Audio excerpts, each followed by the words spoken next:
When you crawl out from underneath the covers every morning and you sit on the edge of the bed, you have a choice before you. We're wired differently. We have to set a goal that if we hit that goal, we're guaranteed to make sure all that other stuff in the middle is gonna happen. Why 3 o'clock in the morning? Why don't you sleep? My appetite. My appetite. I say, E.T., I want more. I can do more. If I accomplish this without a father, if I accomplish this with my mom being a teenage mom, if I accomplish this as a high school dropout, if I can accomplish these things from this start, now that I'm at this place, knowing what I know now, what can I accomplish? And I want you to think about that. I want you to think about more than just what you're going to do financially, more than what you're going to do in this industry in the next 3 years, right? More than that. What's your appetite? What are you going to do that will ensure that when the alarm clock goes off, that you are already up 10, 20 minutes before your alarm clock goes up? Why? Do the work. Do the fucking work. You've heard me say it before. No alarm clock needed. My passion wakes me up. Listen to me. No alarm clock needed. I can. I will. Sometimes the only way to go about doing the work is get fucking raw and get fucking intense. Get angry and aggressive and make it fucking happen for yourself. You start today. I don't care when your life clock started ticking. You can start fucking right now today. If it's 4:15 a.m. in my world, and you're on the East Coast and it's 6:15 a.m. and you're already up and you're already dragging ass, by 6:16, you can change your fucking perspective of the world and of your life. My advice, fucking do it.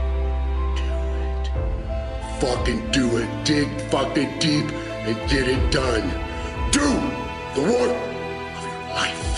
No alarm. I haven't used an alarm clock in over 20 years. What is it? Internally, Eric, I want to be successful. I want to execute. I want to make all my dreams become a reality. I want to do everything I said I'm going to do. So my appetite increases. It gets stronger every year. I want more every year. I want to do more every year. I want to help more every year. I want to be bolder. I want to be better. I want to be stronger every single year. Every single year, your appetite should go up. You should never get settled. You should never get settled. You should never get content. Every single year. When you get content, when you settle, somebody's chasing you, somebody's coming from behind, and somebody's trying to take your spot. And so every single day when you wake up, you gotta set new goals, new benchmarks. You gotta raise it higher and higher and higher so you can make your dreams become a reality. A true hunter, watch me. A true hunter is wired differently. He's wired differently. Doesn't have the same makeup. Listen to me, what makes a gazelle is how he's wired. What makes a lion a lion? Okay, let me explain to you. When a lion sees a gazelle and the gazelle sees the lion, both beasts see each other at the exact same time. When the gazelle sees the lion because of how he's wired, he automatically, fear takes over. When the lion sees the gazelle, he lights up. It's showtime. The hunt is on. This is what I was made for. Do the work. Do the fucking work.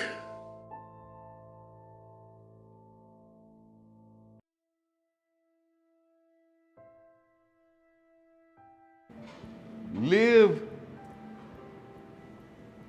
an extraordinary life. Don't settle for an ordinary life. It's easy to be ordinary. Anybody can do that. Find your magnificent obsession. Whatever it is, and let nothing or no one tell you that you can't do it. Tell them to sit back and watch me. Just sit back and watch me do it. Find your obsession. Go after that. I could care less what anybody else says. And don't let anything stop you. You get it.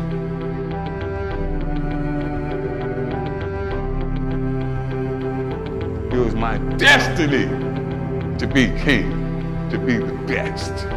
It was in me. I was king. But nobody could lift more weight than me. I ruled my domain.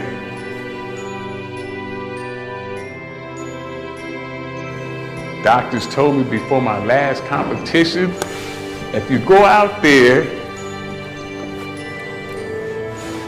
you could die trying to lift that much weight.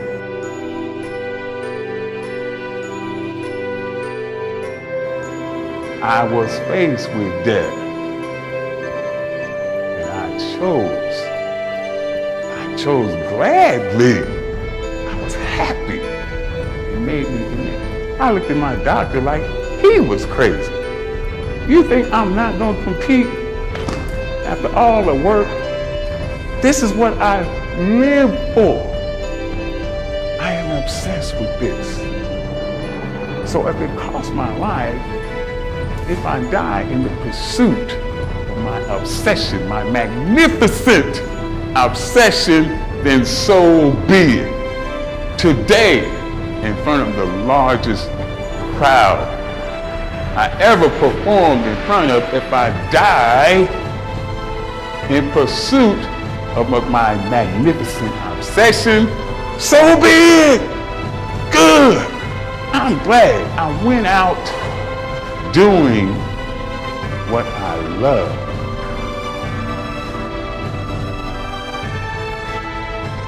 But today is the last day. Today, I will show you my birthright. I will show you that I am still alive and that I am still king. I'm still the king.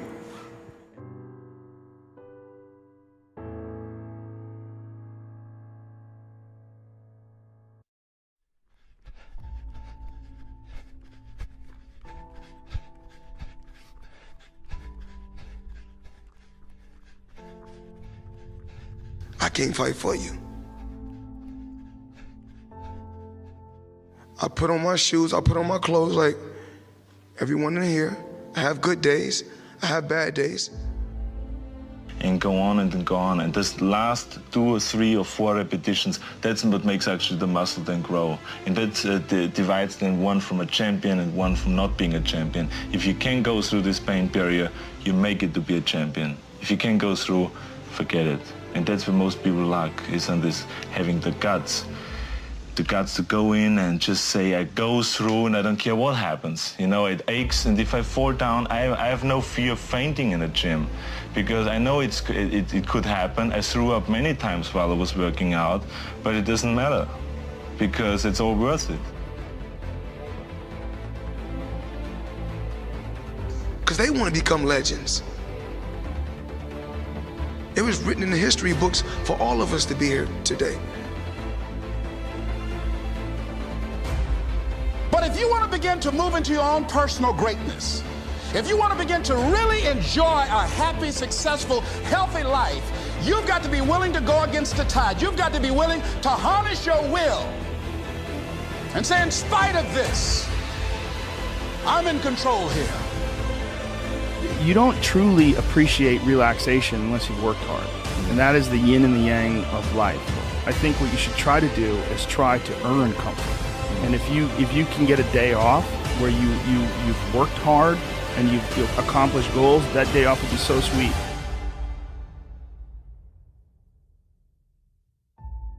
I think you have to feel quite compelled to do it and have a fairly high pain threshold. The actual path is going to be some sort of zigzaggy thing in that direction. And try not to deviate too far from the path that you want to be on, but you're going to have to do that to some degree. That difficulty is an opportunity to get stronger, to develop character, to gain new confidence. Anybody can give up.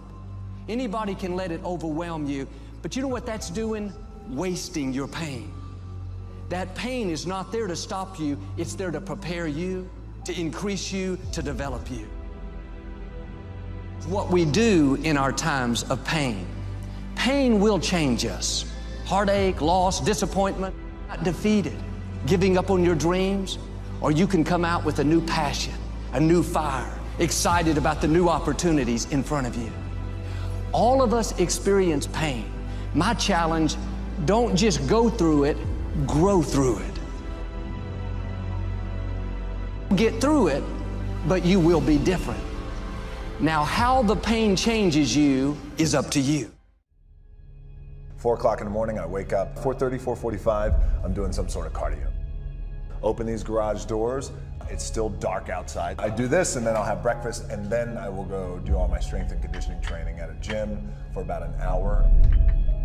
And then I'll go to set. We all average probably about 5 hours of sleep. It's 4:45 a.m. It's still dark outside. Look at that, the lights just went out and I'm getting ready to kill this AM cardio. You can't even see me, but it's gonna be so good, it's bad. Focus!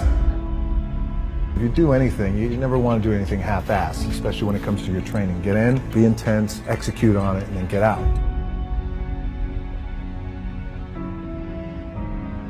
For a lot of guys out there, and I was certainly one of those guys, in my 20s, I thought I had all the answers, didn't know shit. By the way, in my 30s, I'm still trying to find myself, as a lot of guys are out there. Hopefully when you hit your 40s, you're hitting a nice stride.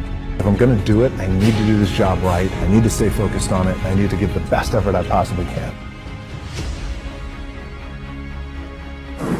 We live down here in South Florida, it's hurricane season. Focus! But when it's time to go to the gym, we gotta get to the gym. And there ain't no stopping us. It's like I'm gonna be the baddest motherfucker walking it. All right, empty gym, the way we like it. It's Sunday, just finished my warm-up. This pain ought to be fun. Focus! I work out twice before everyone wakes up. All right, workout number 2. I'm out working all my competition. All right, Saturday afternoon, empty gym, the way we like it. It's leg day, which means it's gonna be sweaty, painful, and fun.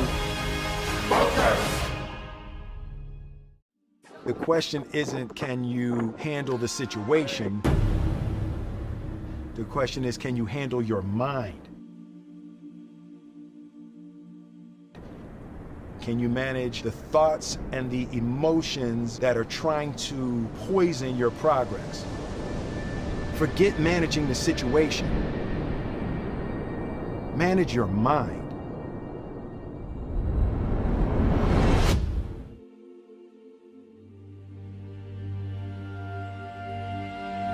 Don't matter whose fault it is that something is broken, if it's your responsibility to fix it.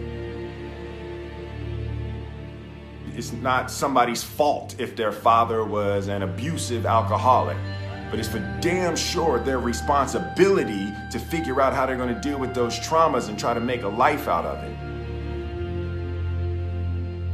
It's not your fault if your partner cheated and ruined your marriage, but it is for damn sure your responsibility to figure out how to take that pain and how to overcome that and build a happy life for yourself.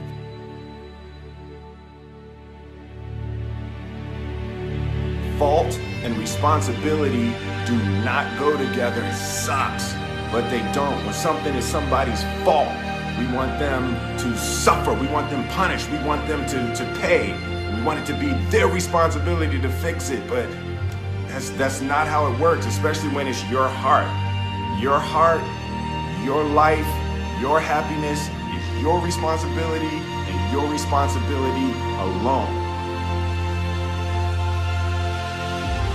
Fear is not real.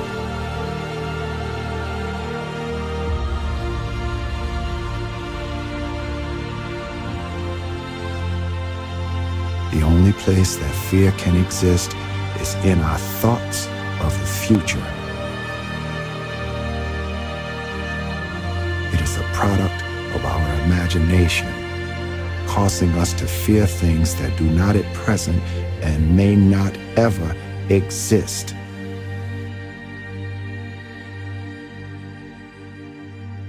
As long as we're pointing the finger and stuck in whose fault something is, we're jammed and trapped into victim mode. When you're in victim mode, you are stuck in suffering. The road to power is in taking responsibility. Your heart, your life, your happiness is your responsibility and your responsibility alone.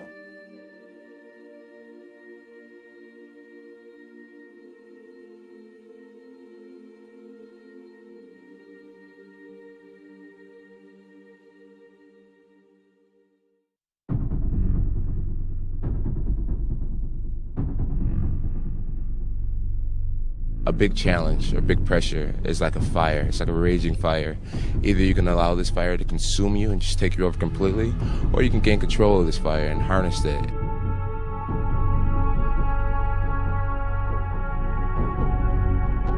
I try to get my emotions under control and use this adrenaline to my advantage.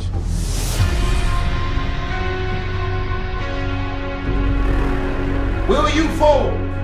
Will you give in? Will you rise above it all and unleash your visions and ideas and gifts on the world?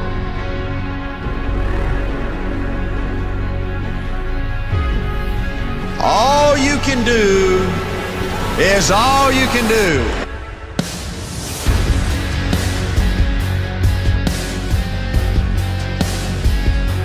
So you gotta prepare to win. The first few plays are critical. You gotta hit him hard and show him who's boss. So see, somebody's gonna quit, you or him. And you gotta look for every weakness. See, when he starts sweating hard, you know you got him on the run, hit him hard, knock him out, we chalk him up.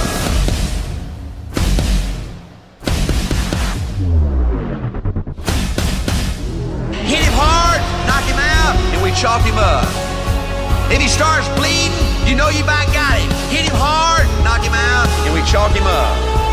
All you can do is everything. That's the absolute ultimate, right? There ain't nothing more than all you can do. That is the absolute maximum. You can't do no more than all you can do. You understand that?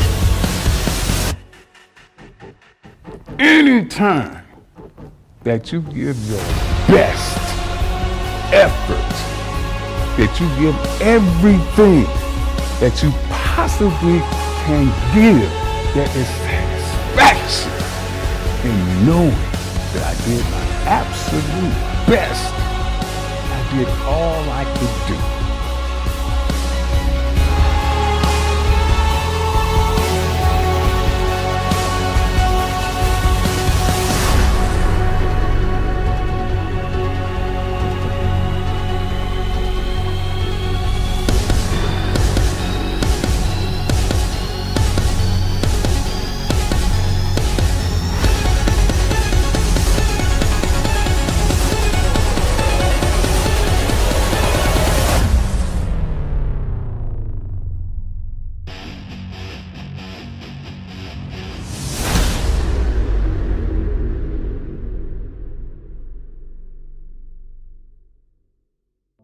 When I was in high school, I early on, about 16 years old, I decided I want to become president of the United States.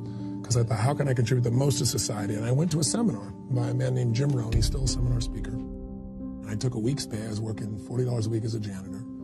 And it was $35 for the evening seminar. So it was a big decision. And I listened to him speak, and I came out so inspired. Because most of what he said, I already believed. Now as an authority figure saying, you really can be this way. Why pay the price? Why work this hard? Why go this far? Why try to learn this much? Why try to do it all? Why try to see it all?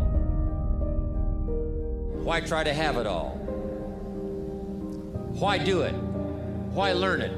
Why study? Why put yourself out? Why try to take on this much responsibility? Why develop yourself to the full? Why try to become all that you can possibly become? Why try to earn as much as you can earn, share as much as you can share, develop every skill you possibly can, see every human you possibly can, go to every class you possibly can, touch everybody you possibly can? Why do that much? Why go that far? Why share that much? Why give that much away? Why try to see everything? Why try to do everything? Why try to become everything? That's a good question, why? And you're the only one personally that can answer that question for yourself. You've got to have your own list of why. Work on your list of whys. If the why is powerful, the how is easy. If you want a thing bad enough to go out and fight for it, to work day and night for it, to give up your time, your peace, and your sleep for it. If all that you dream and scheme is about it, and life seems useless and worthless without it, and if you gladly sweat for it and fret for it and plan for it, and lose all your terror of the opposition for it, and if you simply go after that thing that you want with all of your capacity, strength and sagacity, faith, hope, and confidence, and stern pertinacity, if neither cold poverty, famish, or gulf, sickness or pain of body and brain can keep you away from the thing that you want, dogged and grim, you besiege and beset it. With the help of God, you'll get it. But if the why isn't strong, if your goals aren't powerful, if the vision isn't clear, the old prophet said, without a vision we die, without a vision we perish, without a dream we're nothing. And because he spoke, how people live their lives as a result of the story they believe about themselves, he interrupted the story that I believed about myself. Work on your list of whys. Make no small plans, for they have no magic to stir men's blood. Make large plans, for they do have magic to stir men's blood. Impossible is not a fact, it's an opinion. It's your opinion. Then they'll say, no, science shows. And I say, yeah, and how many times has science showed something's impossible? Now science shows it's possible. Things are impossible till somebody does it. Divorce the story of your limitation and marry the truth of your unlimited capacity, then the whole game changes. Success is born out of luck. It's awareness of mind that takes advantage of that opportunity. You will all be confronted with opportunity. You must take advantage of it. Because if you don't take advantage of your opportunity, you'll never realize your dreams. Whether you want them or not is an irrelevance. You don't know that until you achieve it. But most people have strategies available, or they could get them, or you could create them. But the problem is you got a story. And your story is why it isn't working. And the story is, I've tried everything. If you tried everything, you'd be fit. If you tried everything, you'd be profitable. If you tried everything, you'd be there. But people say it. I was born onto a council estate. Getting a job at the Hotel St. George was my passport to escape the world that I was born into, to start a new world. Do I have what it takes? I said to myself, yes. So I started pushing and pushing and pushing and pushing. It's about self-belief at whatever cost.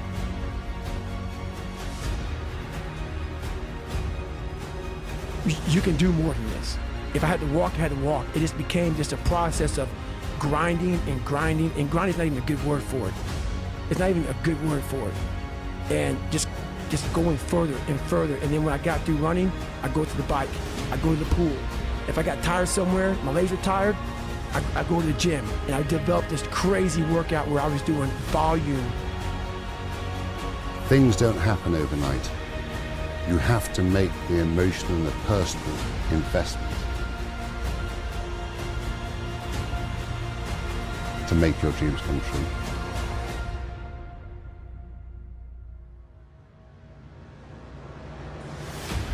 Never throw in the towel. And if I threw in the towel, pick it up. Never give in.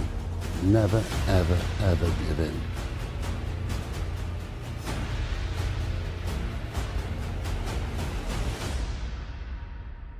And when you're young, it's very easy to give in, to walk away.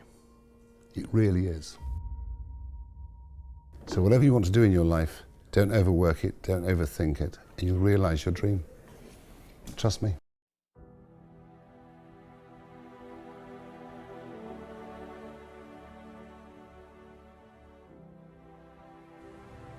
Roll the dice. If you're gonna try, go all the way. Otherwise, don't even start. If you're gonna try, go all the way. This could mean losing girlfriends, wives, relatives, jobs, and maybe your mind. Go all the way. Could mean not eating for 3 or 4 days. It could mean freezing on a park bench. It could mean jail. It could mean derision. It could mean mockery, isolation. Isolation is a gift. All the others are a test of your endurance, of how much you really want to do it. And you'll do it, despite rejection and the worst odds. And it will be better than anything else you can imagine. If you're going to try, go all the way. There's no other feeling like that. You'll be alone with the gods, and the nights will flame with fire. Do it, do it, do it, all the way, all the way. You will ride life. It's perfect laughter. It's the only good fight there is. Pick up your damn suffering and bear it.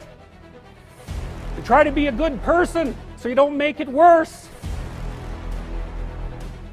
Well, that's a truth. Pain or damage don't end the world, or despair, or fucking beatings. The world ends when you're dead. Until then, you got more punishment in store. Stand it like a man and give some back. God, there's reasons to be resentful about your existence. Everyone you know is going to die. You know, you too.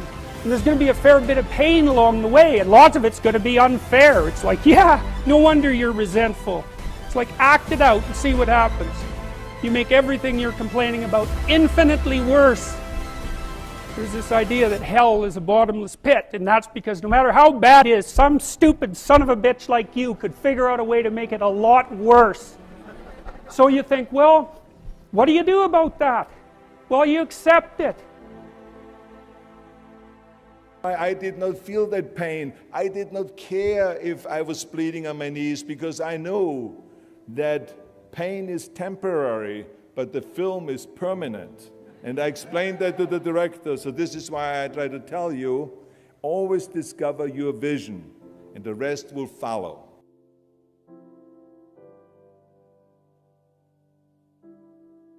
Never ever think small. If you're going to accomplish anything, you have to think big. You have to go and shoot for the stars. The biggest challenge most people have is because they think small. And the reason why people think small and why they choose small little goals is because they're afraid to fail. They know that if you shoot for a big goal, then the chances of failing are very high. And they're afraid of failing. It's one of the most common things why people are frozen and why they can't make a move in life, because they're scared of failing. I say to myself, hey, I'm not worried about failing, because that's part of life. You're not going to go and win everything. And how far can you fall? Look at this. This is the ground. That's as far as I can fall. And you know something? That the only time you really consider the failure is if you fall and you don't get up. But if you get up, you never consider the failure. So I never considered myself a failure. I always considered myself a winner, even though I fell every so often. But I always got up and I always moved forward. This is the important thing. I never had any patience, of course, for thinking small, because in German we have a saying, wenn schon, denn schon. And that means that if you do something, then go all out and do it well. And this was not just the case in bodybuilding. I didn't just want to be a bodybuilding champion. I wanted to be the greatest bodybuilder of all times. I wanted to have the most muscle, the most muscle of all times, the most definition. I wanted to win the most trophies, the most world championship titles. I just wanted to be the best. And the same is also in movies. I didn't just think about being in movies. No, I wanted to be a movie star. I wanted to have above the title billing. I wanted to become the highest paid entertainer. I basically wanted to be another John Wayne. What's wrong with that?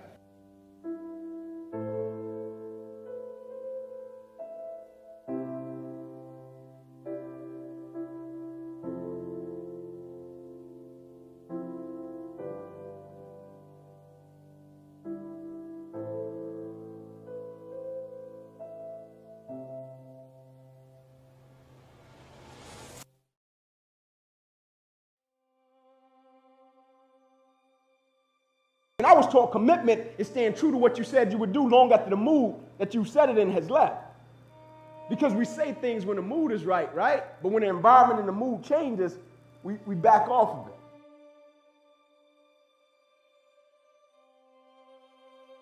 How can I work hard for something and my performance is not based upon the outcome?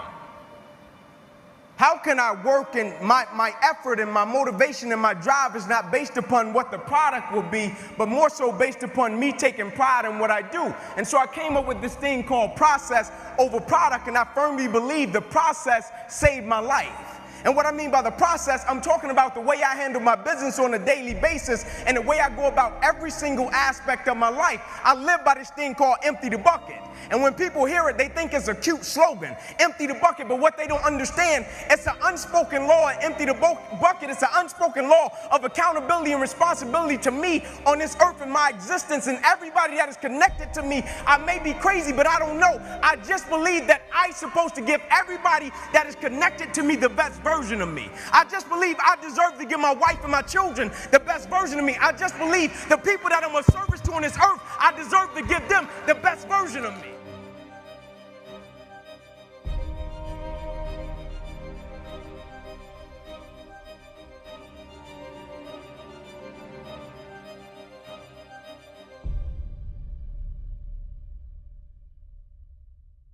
I may be crazy, I don't know, but I just believe my 5-year-old son and my 6-year-old daughter, they deserve the best version of me. I may be crazy, I don't know, but I just believe my wife that I've been with ever since we were in the 5th grade, she deserves the best version of me. I may be crazy, I don't know, but my 3 little sisters, I just believe they deserve the best version of their big brother. I may be crazy, I don't know, but the people I'm of service to on the face of this planet, they deserve the best version of me, and I'm not gonna give them any less.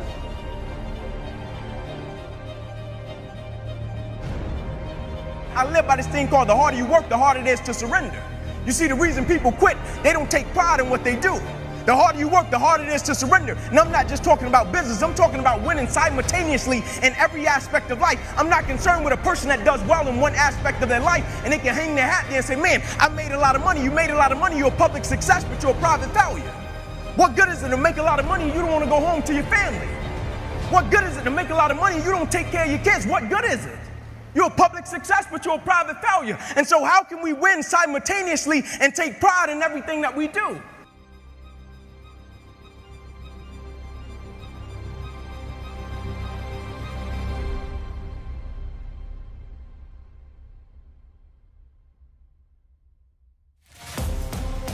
I have come to learn that if you don't take it by force, you won't take it at all. Sit in the cut and wait for good things to happen, spend years, and life passes them by because they are not aggressive enough. I'm not talking about physical fighting, but I'm talking about that aggressive nature that causes you to not allow the enemy to take over your stuff.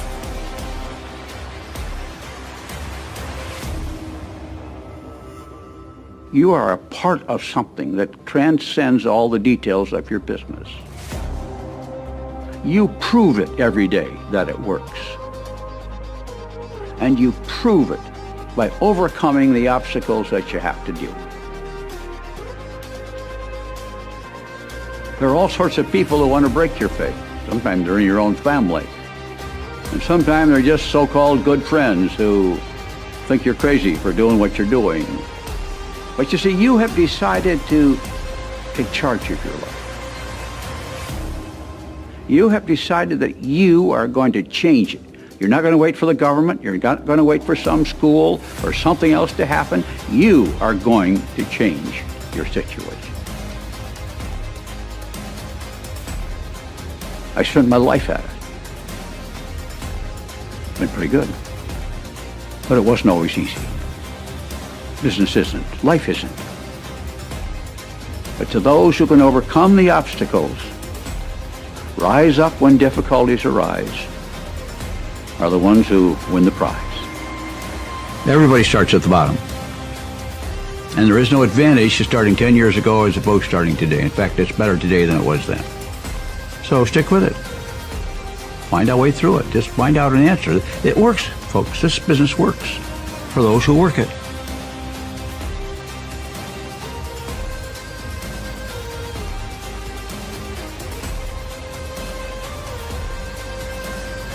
Roll the dice. If you're gonna try, go all the way. Truth. The truth is, if you work hard, you can achieve your goal. Truth. It's not a question anymore. Yeah. You know what I mean? A moment like this proves it. When you had the question, man, I'm doing this cardio in the morning, is it worth it? Man, I'm doing these deadlifts today, I feel tired, is it gonna be worth it? Man, you know what, I gotta go to the gym and train today after I've had an entirely difficult work day. Man, I've got these other challenges that are pulling on me, pulling on my concentration. You know what, is this extra effort worth it? Fast forward, stand here in this moment. Forget everything else. Forget everything else. Forget that there was any sunlight left. What would you spend today thinking about? Yourself or the man that's beside you? Or the man that you know you'll give everything in your heart for? We get one opportunity in life, one chance in life to do whatever you're gonna do, to lay your foundation, to make whatever mark you're gonna make, whatever legacy you're gonna leave your legacy. And it's found through effort. Wins and losses come a dime a dozen. But effort, nobody can judge effort. Because effort is between you and you. Effort ain't got nothing to do with nobody else. So that team that think they're ready to see you, they think what they see on film, they ain't saw what film shows. Because every day is a new day. Every moment is a new moment. So now you got to go out and show them that I'm a different creature now than I was 5 minutes ago. Cause I'm pissed off for greatness. Cause if you ain't pissed off for greatness, that means you're okay with being mediocre. There ain't no man in here okay with being just basic. So let's do what we do tonight.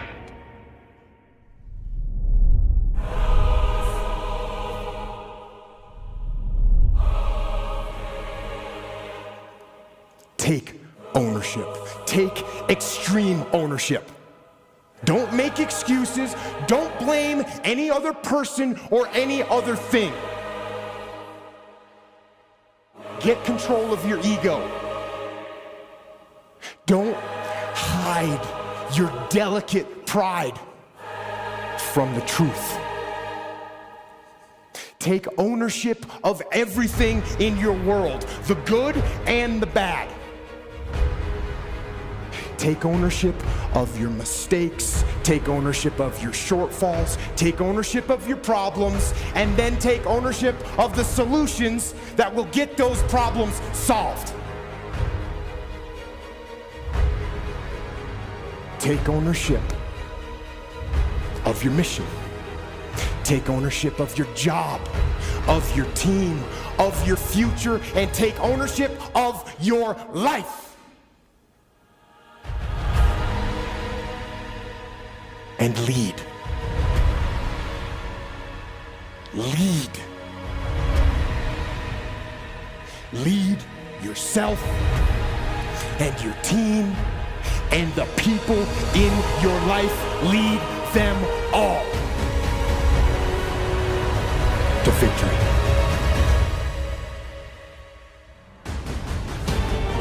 Huh? You think it's a game? This is real. This is real life, champ. Work hard, you get what you gotta get. You don't work hard, you get nada. You get nothing. You gotta work hard. Work hard. You work hard, you get what you gotta get. You don't work hard, you don't get nothing. You don't get nothing. Nothing. Zero. Nothing. Zero. Nothing. Keep working. Work hard, you get what you gotta get.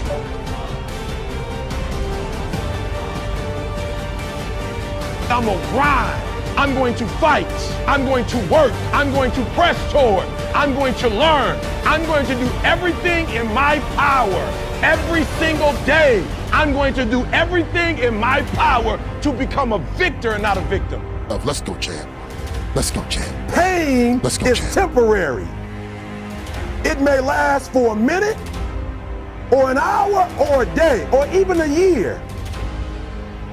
But eventually it will subside and something else will take its place. If I quit, however, it will last forever. And so every time something get hard, you quit, you call mama. I dare you to take a little pain. I dare you. I dare you not to go home. Somebody said, I gotta go home, I feel bad. Go through it. You ain't gonna die. At the end of pain is success. You're not gonna die because you're feeling a little pain. Be committed beyond circumstance. And be committed beyond compartmentalization, meaning my greatness and my excellence can't be compartmentalized to an individual, to an environment, to a circumstance, meaning it is my essence. I show up and I want to impact because this is who I am as an individual. It's my essence, meaning when the adversity and the opposition hit, like the only thing I've been trained to do was to think positive and look positive. I reverse engineered it. The only thing I need is breath in my body, and I'm gonna flat out go and get it.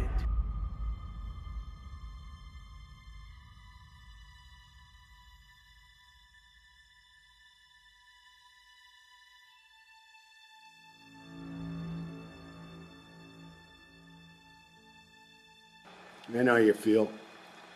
You went to bed last night, had all these ideas about how you're going to get up this morning. It's going to be different. Things are going to be different. Today you're going to start taking steps towards doing some of those projects that you know will get you closer to living that dream life you keep playing over and over in your head. Different from the practical life that you got to get up and meet every day. To go to the cubicle-infested world and work a job just to pay the bills. Put gas in the gas tank to take you places where you don't really want to go, to be around people you don't enjoy being around. Put groceries in a refrigerator, groceries that keep you fat and lazy, keep you away from being healthy and fit in your life. Pay the mortgage on a house that doesn't inspire you, it's just a nuisance and you hate coming home to. What the fuck are you doing? And you know what makes it even worse is that you cower. Before you got from the bedroom to the kitchen, Mr. Ugly was there. Mr. Resistance, riding your ass, telling you what you were going to do different than what you want to do and what the inner voice inside of you tells you you need to do with your life. Telling you that those things that you believe matter and have a purpose in your life really don't. That the silly, the superficial, the stupid does.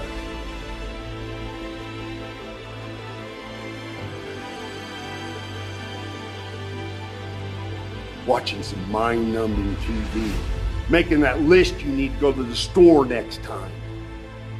Making those phone calls to those people and just chit-chatting and gossiping about dumbass things. Mr. Resistance will be there every morning. Morning, noon, and night. And while you were sleeping, riding your ass, kicking your ass, unless you turn around and you start throwing punches.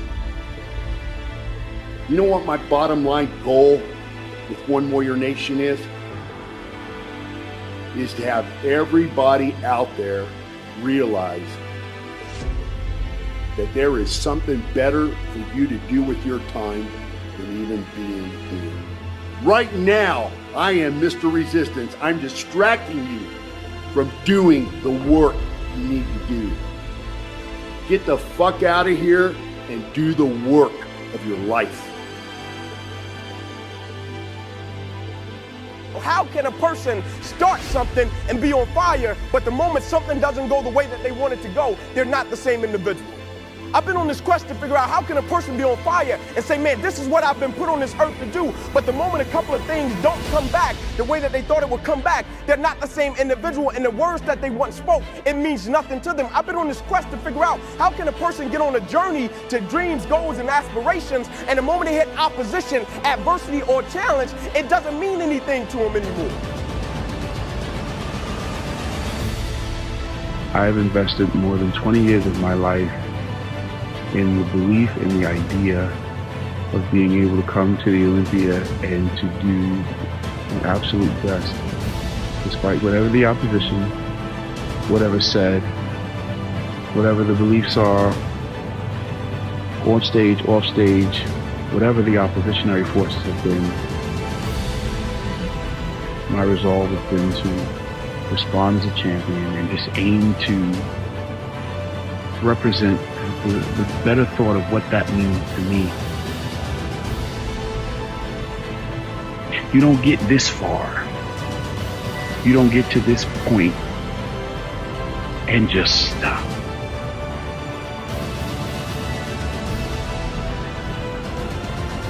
It doesn't happen like that.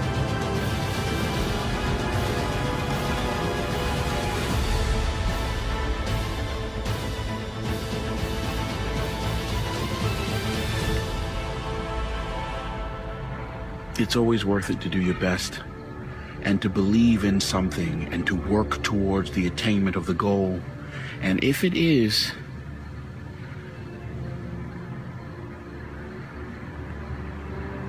that you have to expand your vision, then you climb higher and you do that, and you don't be afraid to. It's not possible to be training harder or more consistently or more dedicated than me, because I couldn't give a single ounce more to any aspect of this thing that I'm doing. So that makes me feel pretty powerful, pretty confident.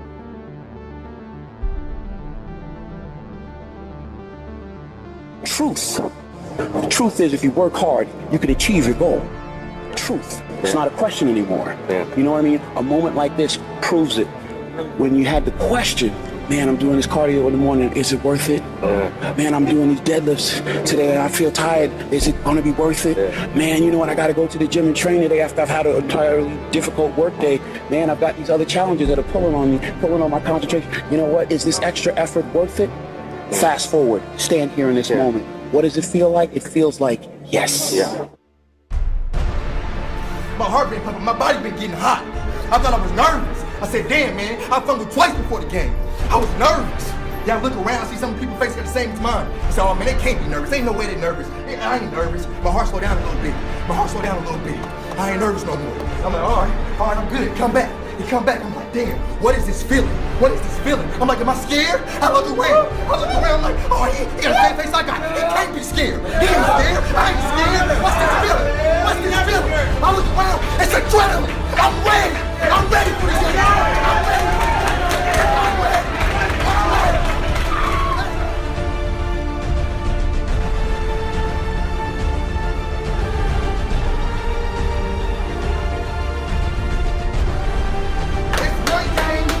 Once a day, somewhere around the world, where it's the game. It's the game that nobody but you think you could win. It's one game around the world, and somehow it blessed us and it's here. It's here. Because don't nobody but the people in this locker room think got a fucking chance to bust their ass. But I'm a dog. I know we got some dogs.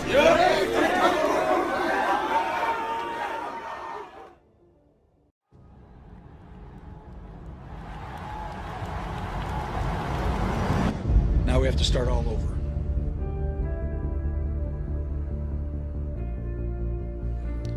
You almost feel like an outsider. The coaches are sympathetic, but they still have to coach, and you're not there.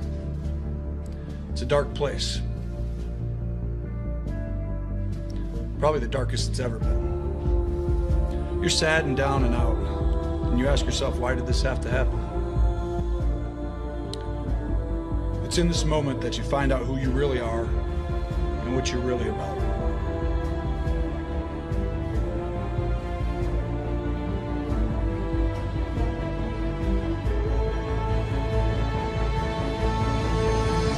Most of us go through life with our brakes on, holding back, not giving all that we have, not sharing all of ourselves. Most of us go to our graves still holding on, rather than releasing it because of past experiences, past defeats, past pain.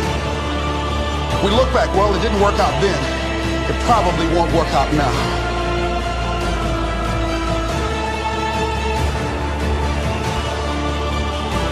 And tonight we were exposed for what we are right now. It means that what I did didn't work tonight. And I've got to separate what I do from who I am.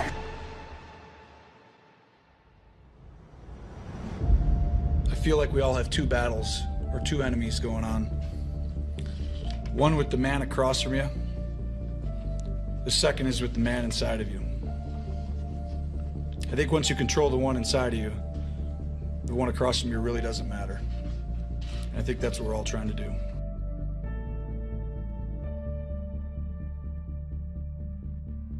You aren't handed anything. You earn everything, every single day, over and over again. You have to prove it. Get down. Keep your knees off the ground, just your hands and feet.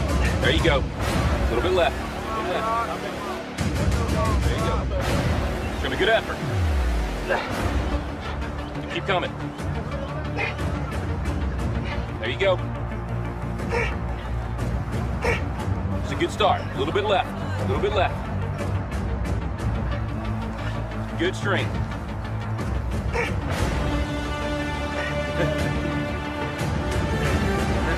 That's it.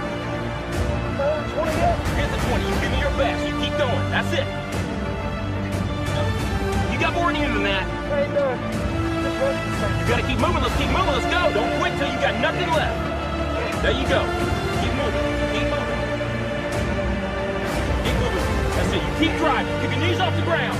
Keep driving. Your very best. Your very best. Your very best. Keep moving. That's it. That's it. That's it. Keep going. Don't quit on me. Keep going. Keep driving. Keep your knees off the ground. That's it. Your very best. Don't quit on me. Your very best. Keep driving. Keep driving. There you go. There you go. Keep driving. Keep your knees off the ground. Keep driving. Don't quit till you got nothing left. That's it. That's it. That's it. Keep going. I want everything you got. Come on. Keep going.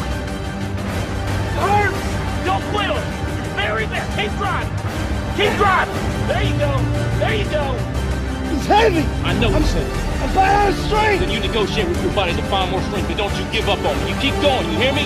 You keep going, you're doing good. You keep going. You not quit on me. You keep going. It hurts. I know it hurts. You keep going. You keep going. It's all hard from here. 30 more steps. Keep going. Come on. Keep going. Burn. And let it burn. It's burning. It's all hard. You keep going. Come on. Come on. Keep going.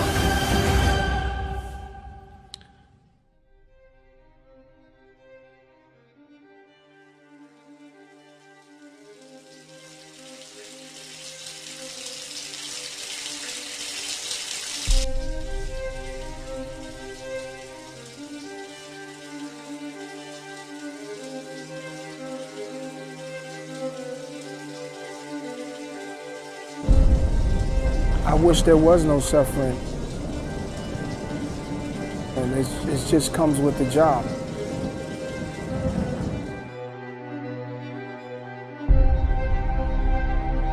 Some of the greatest work comes from pain, or some great work comes from love. from loss. It's like wanting to be the best at whatever you do. Never stop until you're the best. Like, I don't believe in doing anything halfway. I believe in going all the way. So you never stop.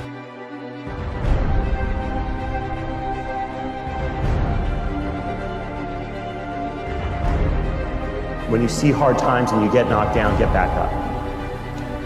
And if you keep putting everything you got into it and you keep getting back up when you get knocked down, it's almost impossible to fail.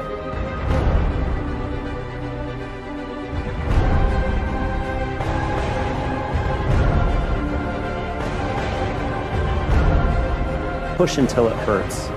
Or you want to be always pushing beyond what you're comfortable with, and you're sweating just a little bit all the time. And when that happens, when you're constantly pushing beyond what you think, what you know is possible, you're always sweating a little bit and you're always a little bit nervous, but that is the drug.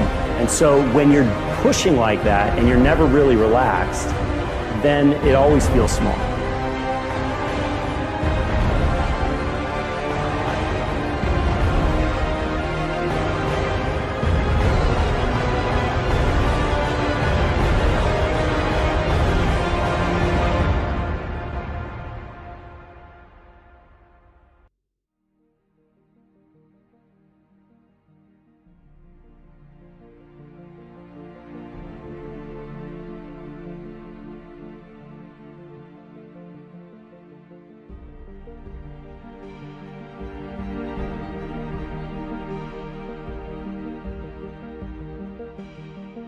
The most powerful supplement that you will ever have, all of you, no matter how much money you have to pay personal trainers, the most powerful tool you will have to succeed, the most powerful tool is your fucking mind.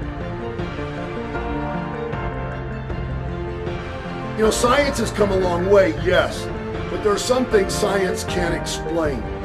And this whole idea that you need to have, carry a cooler around all day and have meals every 3 hours. You gotta have 7, 8, 9 hours sleep. You gotta have this kind of rest before you go to the gym. You gotta have this meal 3 hours before you go to the gym. You gotta take this supplement 15 minutes before you go to the gym. At intervals during your workout, you gotta take this, you gotta do this. You need to be cautious of all that stuff. It's all bullshit.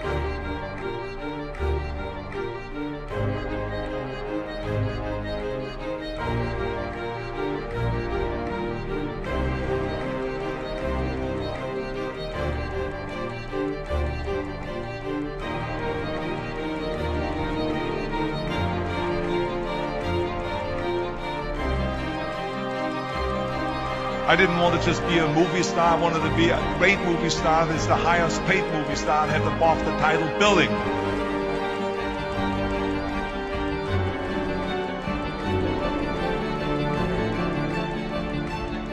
Give me a guy who's got the mindset, I didn't get any sleep last night, but it's time to work out, let's go to the gym, let's kick ass.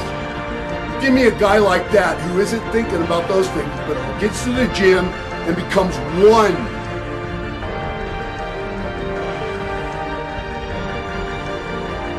You didn't get as much protein today, you didn't get as much sleep as maybe you should have, those type of things. What does it fucking matter? What does it matter? Don't fucking step down to meet somebody else's silly ass fucking standard that is not backed up by fucking any real world experience. You will always be learning and you will always be starting over. The greatest fucking champions there have ever been still. I always wanted to be very intense. I always wanted to be number one. You never want to fail because you didn't work hard enough. You're thinking too much about the small, you're giving too much attention to the small things that don't really matter, and you're not giving enough attention to the big, broader, more basic things that do. And ask yourselves, who do you want to be? I've always figured out that there's 24 hours a day. You sleep 6 hours, and you have 18 hours left. Now I know there's some of you out there now and says, well, wait a minute, I sleep 8 hours or 9 hours. Well, then just sleep faster, I would recommend.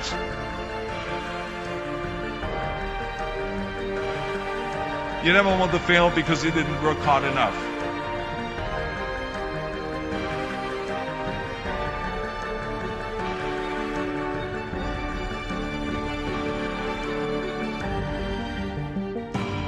You can't climb the ladder of success with your hands in a pocket.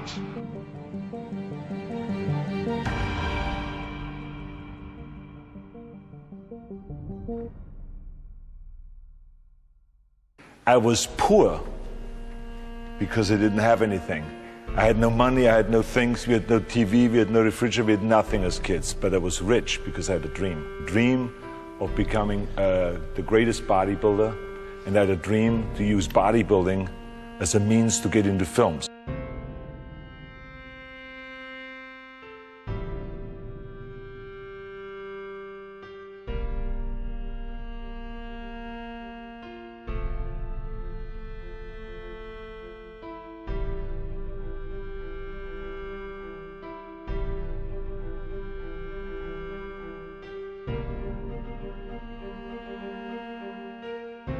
I didn't want to just be a bodybuilding champion. I wanted to be the best bodybuilder of all times.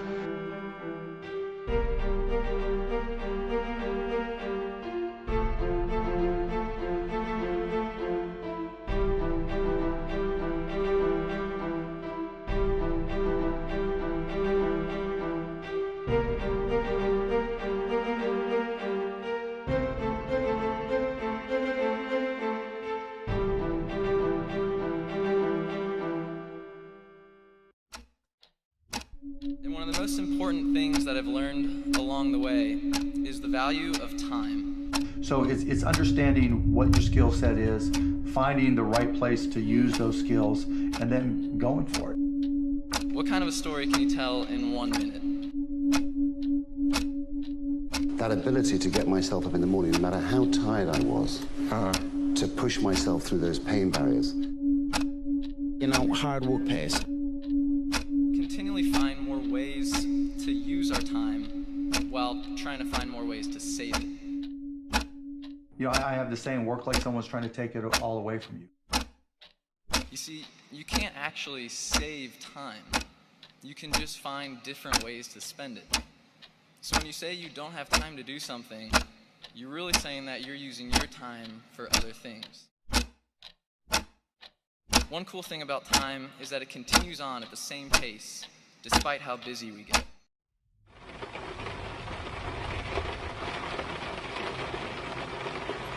Don't know who you are. I don't know what you're going through. I'm not here to pretend that, I understand what you're going through or how you feel in your life. I think the biggest disability that we have as human beings is unbelief.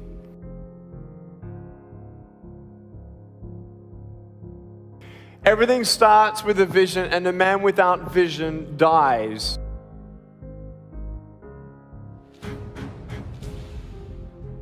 Hate the idea of potential being wasted in this world.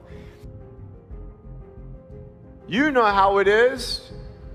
If you didn't go what you've gone through, you wouldn't be who you are today.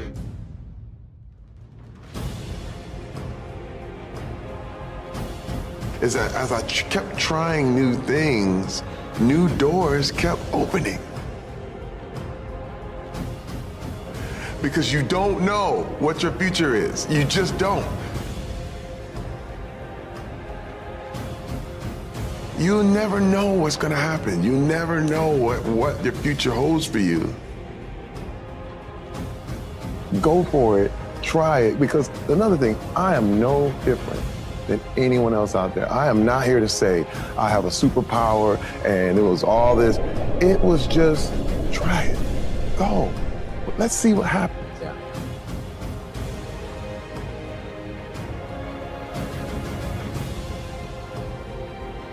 Patience, let's say. Don't complain when you're waiting in a line. You ain't going to grow in patience until you're put in a place to wait.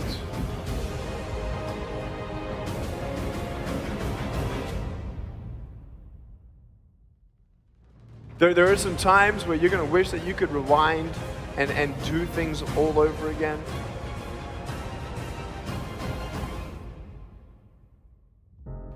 There are times where you just wish you could forget memories, and you try to drown those memories in alcohol or different pleasures, and maybe get distracted by the goals and ambitions of your life and try to put the past behind and move forward.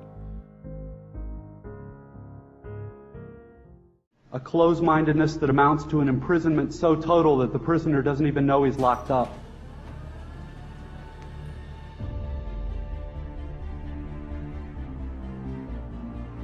The most powerful tool that you have right now in your life, in your body, is your mind.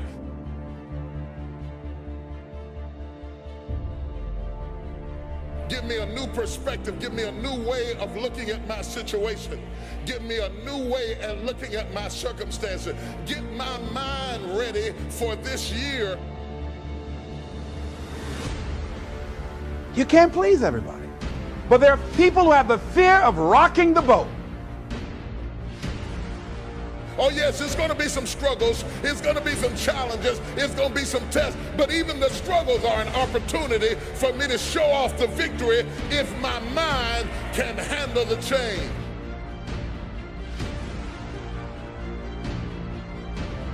The life is too short for that.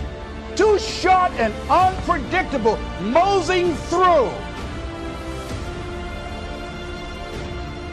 Not trying to disturb anything, not trying to shake anything up, not trying to make any waves. I'm as young as I'm ever going to be. I can't get any younger. I can't roll the clock back.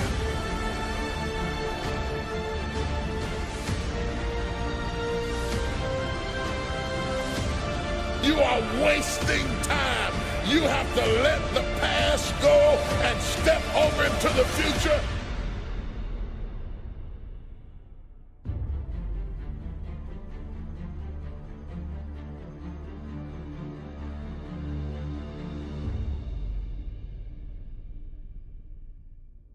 When you set goals, when you have an intention on something that you want to change about your life, your brain helps you. What it does is it opens up a checklist, and then your brain goes to work trying to remind you.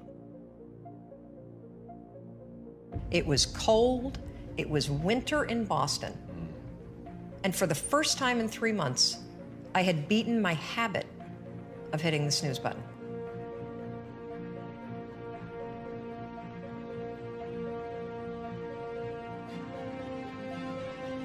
And it's really important to develop the skill. Before you are boxed and buried, decide that you're going to box and bury your fears. Decide that you're going to begin to live life on a new level, seeking out new horizons, that you're going to find more love and more joy and more ways to give. I wanted to change my life. And I think most people that are miserable or that are really like dying to be great and dying to have more, we want to change. We want to live a better life. We want to create more for our families. We want to be happier. The desire is there. Again, it's about how do you go from knowledge to action. So the first thing in this story that's important is realizing that the answer was in me. And my mind was telling me, pay attention.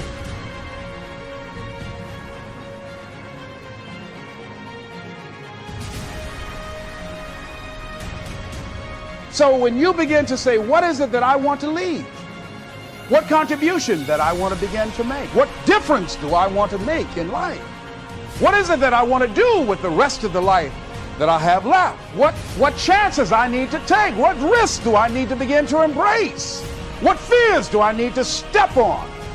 What areas of my life am I dead right now? What dreams? You can either live your dreams or live your fears. You have got to get to a point where you say, I'm sick and tired of living like this. There's got to be more. That's when people go out and strike out on their dreams. How are you going to make it? I don't know, but I will. I'm going to keep on kicking. I'm going to conquer my fears. I'm never going to give up. People want to know how to stop the laziness, and they want to know how to stop the procrastination. And, you know, they have some idea in their head, you know, some kind of a vision of what they want to do. But they don't know where to start. They don't know where to start it, you know? They don't know where to start. And so they say, hey, where do I start? And when's the best time to start? And I have a very simple answer for that. Here and now. That's it. You want to improve? You want to get better? You want to get on a workout program or a clean diet? You want to start a business? You want to write a book or make a movie or build a house or a computer or put together some mobile application? Where do you start? You start right here. And when do you start? You start right now. I had beaten my habit of hitting the snooze button. I couldn't believe it, and I thought, wait a minute. Counting backwards? That is the dumbest thing I've ever heard in my entire life. Well, the next morning I used it again and it worked. The next morning I used it again and it worked. The next morning I used it again and it worked. And then I started to notice something really interesting. There were moments all day long, just like that 5-second moment in bed, where I knew, knowledge, what I should do. And if I didn't move within 5 seconds, my brain would step in and talk me out of it. Every human being has a 5-second window, might even be shorter for you. You have about a 5-second window in which you can move from idea to action before your brain kicks into full gear and sabotages any change in behavior.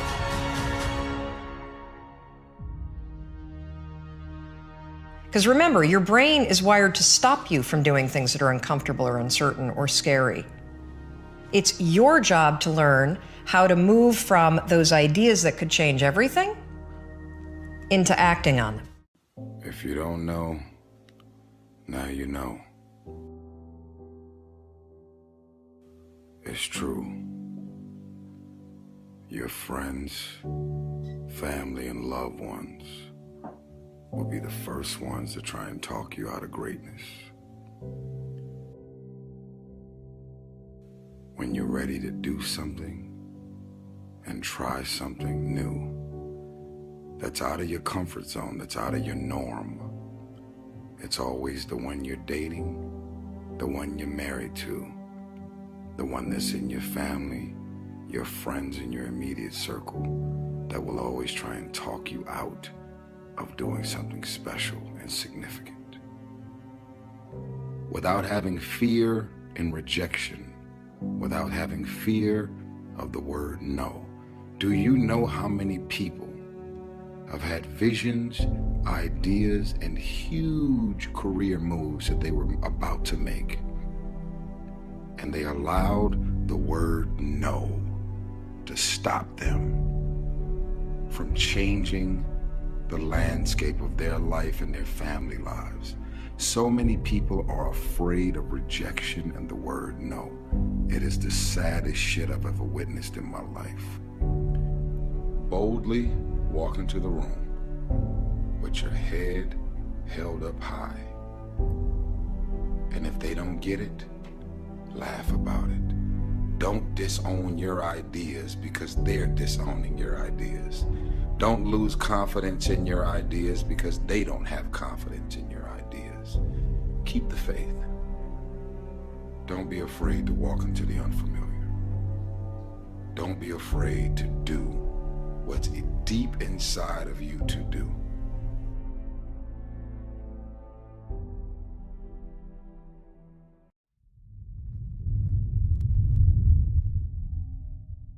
I can do 18, 22 hours a day easily. Just keep banging on. To thrive in whatever you do, please understand your terrain. Know what your target is. Don't guess it. Be as clued up as the next man, because that's your petrol. That's your fuel to get you moving. If you don't know where you're going, what your targets are, you're never going to get there, period. I'm not afraid to fail. I'm not afraid to fall over, make a mistake. That oftentimes cripples people on the onset of getting into anything. I'm not afraid of that feeling. It actually propels me and works quite the opposite. Work hard, sleep less. Just imagine myself collecting awards. Just imagine myself, you know what I mean, getting big parts. Imagine myself working with the greatest actors. My imagination is in my life. Yeah, man, I see myself driving that car one day.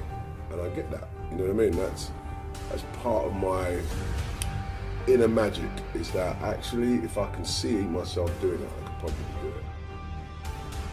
Just keep banging on. Keep your head down. Like when I swim, I've got 25 laps. Guaranteed, if I look up and start counting those laps, I'm petered out by 15. If I put my head down and keep working away and work at technique, work at internal rhythm, work at, I hit that length, I don't even know what length I'm on, guarantee you I'll look up and it'll be 20 and 3 more to go. And that's a very simple device, but I think people find themselves incrementally checking how far they've got. And that, you know, when you compare it to anybody else or whatever, it's just it's a recipe for disaster. Just keep banging on. Achievement is inspirational to me, you know, people doing it. Someone that on Monday didn't know how to do this and by Friday can do it. That is an inspiration to me. I've always worked hard, you know what I mean? Like I said, I'm not afraid of failing either. You know what I'm saying? Like I've thought that so many times that this is it, I'm never gonna work again, and it just kept going. I've just never stopped working, you know what I'm saying? I mean, even when, you know, I had 4 years of not actually booking jobs, I was out on the streets trying to get a job. Work hard, sleep less. People talk about aiming for the skies. Sometimes even aiming for the skies is intimidating. Just don't give yourself boundaries. I mean, lose the boundaries, lose the conformity, and just go for it.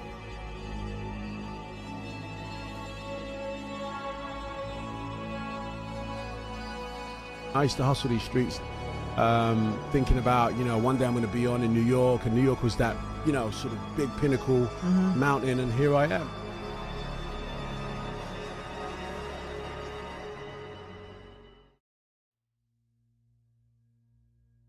And if you can't enjoy the journey, which means the step you're taking at this moment,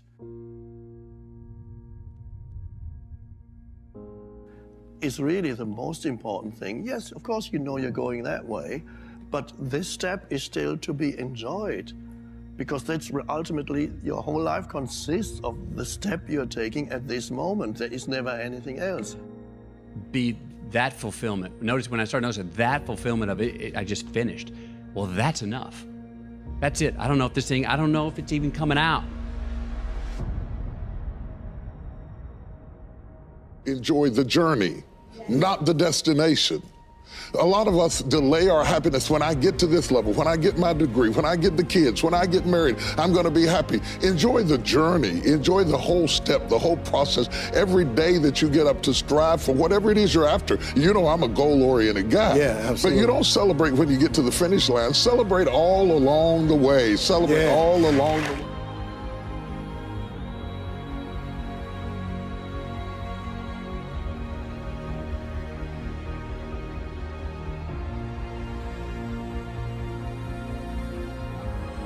I'm not going to let this get me down. I'm not going to let this destroy me. I'm coming back, and I'll be stronger and better because of it. You have got to make a declaration. But I've been working out consistently since I was 14 years old. Right. And I'm 44. 30 years of hardcore 2-hour workout. 30 years. Yeah. So it doesn't happen overnight. Nope. You just have to enjoy the process. Learn to enjoy it, because I'm sure there was a point where you started to enjoy losing 113 pounds. Yep. And that's the only way you're gonna keep going. For me, inspiration is a journey. It is not a destination, okay? It is a motivated, internally motivated process. It's not this glamorous thing.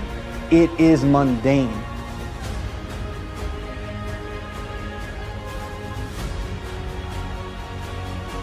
find inspiration on blank pages. I found inspiration, you know, in my habits, okay? Moments of quiet, the intimacy on a heavy bag, alone, sweating.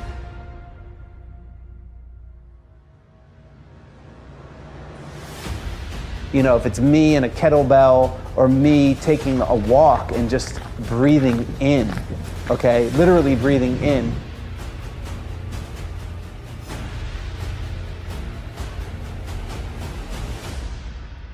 Something that just because you arrive at the gates of success, that somehow as a new experience, it's different than when you were not successful.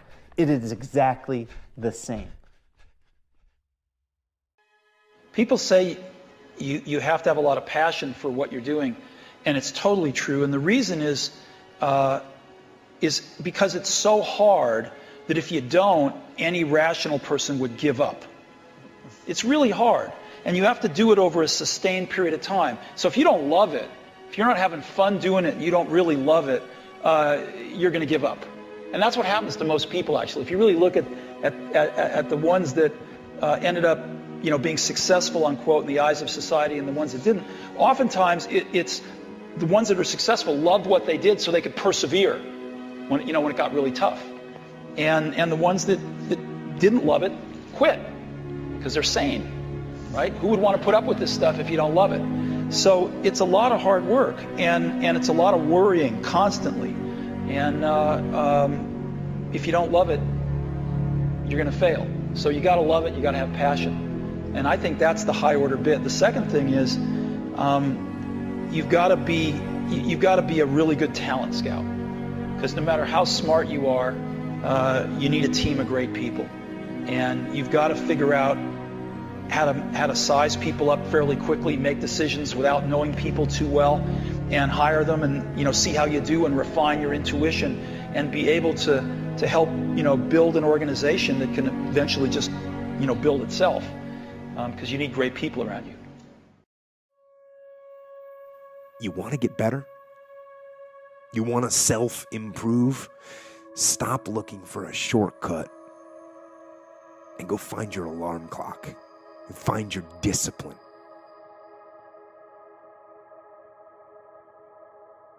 And find your guts and your passion and your drive, and find your will.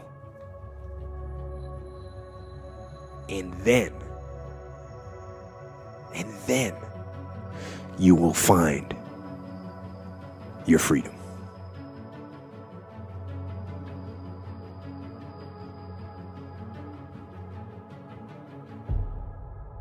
If you're afraid of heights, work on some rock climbing. If you're afraid of the water, it's time to swim. It's time to surf. It's time to get out there. If you're afraid of pull-ups, if you're afraid of pull-ups, do pull-ups. If you're in squats, do squats. If you're afraid of public speaking, go speak in public. If you're afraid to start a business, start a business.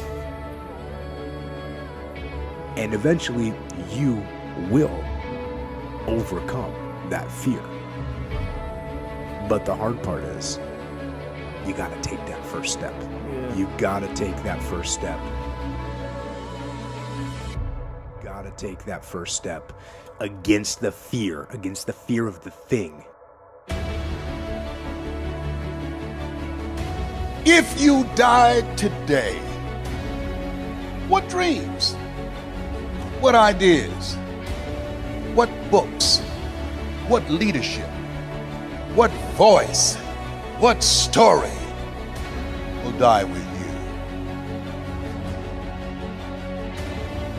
Of the dreams, the ideas, the abilities, the talents given to you by life, but you, for whatever reason, you never pursued those dreams. You never used those talents. You never used those gifts. You never used those abilities. And there they are standing around your bed looking at you with large angry eyes saying, we came to you. And only you could have given us life. And now we must die with you forever. And the question is, if you died today, what dreams? What ideas? What books, what leadership, what voice, what story will die with you?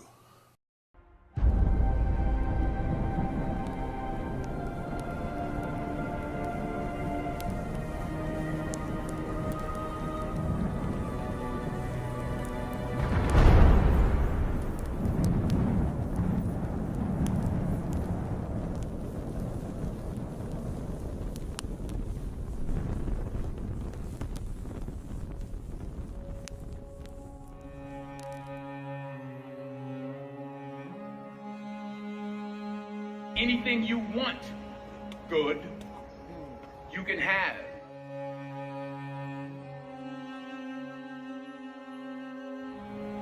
So claim it. Work hard to get it.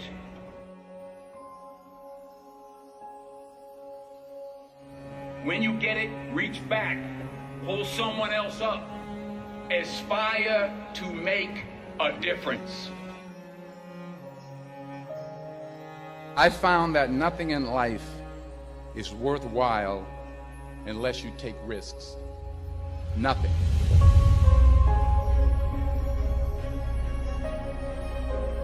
Nelson Mandela said, "There is no passion to be found playing small and settling for a life that's less than the one you're capable of living."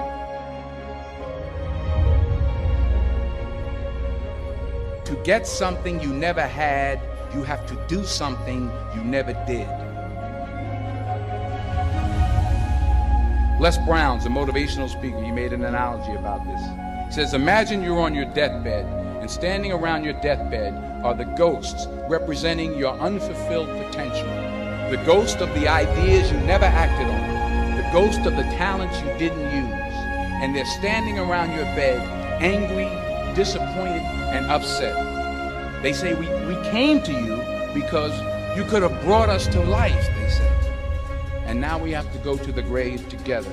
So I ask you today, how many ghosts are going to be around your bed when your time comes? Can't live my life based upon what other people think about me. So I can't concern myself too much with what other people think. You know, it's just not healthy. I don't think I could continue to do what I do if I was constantly worrying about what somebody thought about it. If you're going to be good at something, it does take a while. Just enjoy the getting there. You're going to get fed up, you're going to get disheartened, and people are going to tell you you're useless. Had all that. But what I can say, after about 15 or 20 years, I learned how to do something well, and I enjoyed that getting there as much as being there.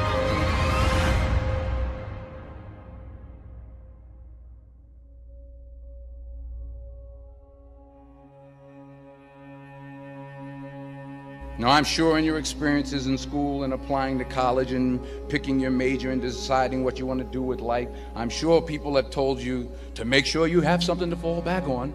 Make sure you got something to fall back on, honey. But I never understood that concept, having something to fall back on. If I'm going to fall, I don't want to fall back on anything except my faith. I want to fall forward. I figure at least this way I'll see what I'm going to hit. Fall forward. This is what I mean. Reggie Jackson struck out 2,600 times in his career, the most in the history of baseball. But you don't hear about the strikeouts. People remember the home runs.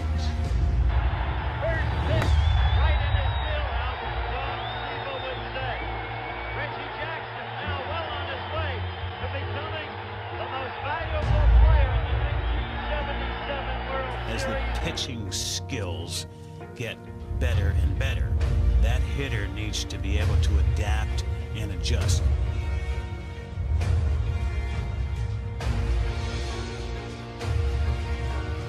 The best thing that ever happened to me, the best thing that ever happened to me is I hit rock bottom. By far the best thing that ever happened to me is hitting rock bottom. I think for men, I have 2 boys and I'm gonna be in pain when I witness these guys go through this.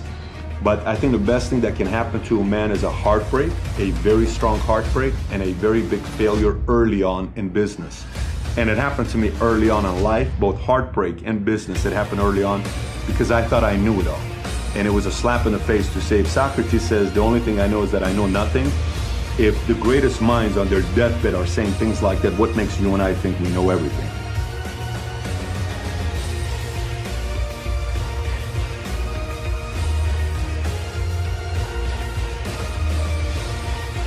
If I'm going to fall, I don't want to fall back on anything except my faith. I want to fall forward.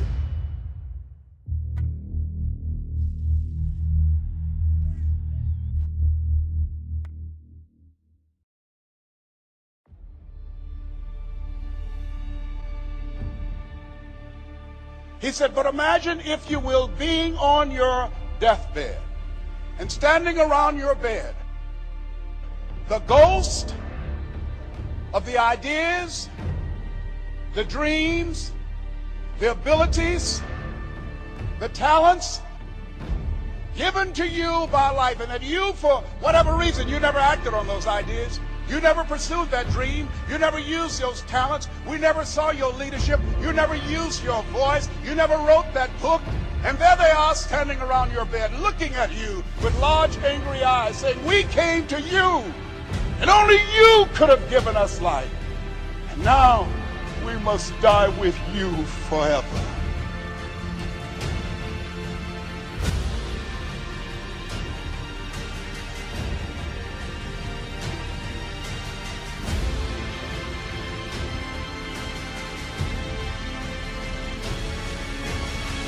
So it's not how much you have, it's what you do with what you have. And we all have different gifts. Some money, some love, some patience, some the ability to touch people. But we all have it. Use it. Share it. That's what counts. And the question is, if you died today, what ideas? What dreams? What abilities? What talents? What gifts will die with you?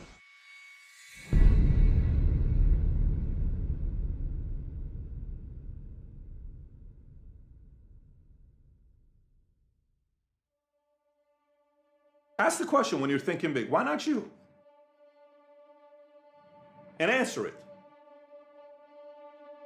I'm not just doing this motivational video. Why not you?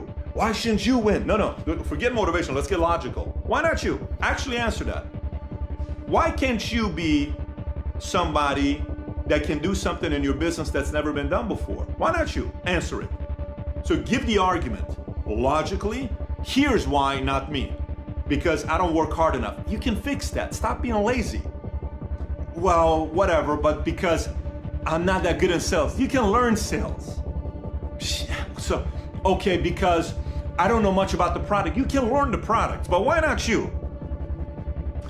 Because no one in my family's been rich. So what? No one wasn't rich in Zuckerberg's family before he became who he is today, and nobody was in Jobs. Jobs' mom even gave him up for adoption. So many things go wrong when you're starting a company, and often I think people ask, what mistakes should you avoid making? And my answer to that question is don't even bother trying to avoid mistakes, because you're going to make tons of mistakes, right? And the important thing is actually learning quickly from whatever mistakes you make and not giving up. Sometimes life's going to hit you in the head with a brick. Don't lose faith. I'm convinced that the only thing that kept me going was that I loved what I did. You've got to find what you love. I mean, there are things every single year of Facebook's existence that could have killed us or made it so that it just seemed like moving forward and making a lot of progress just seemed intractable. But you just kind of bounce back and you learn. And nothing is impossible. You just have to kind of keep running through the walls. So why not you? Make the argument. Why not you? Truly get into it. Then give the other argument. Why not you actually doing this? Why shouldn't you be the person?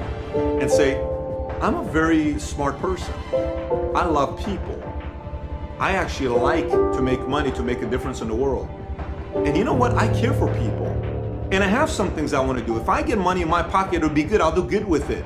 And I got a big heart, and I am talented, and I know the right people. Boom! That's why not you.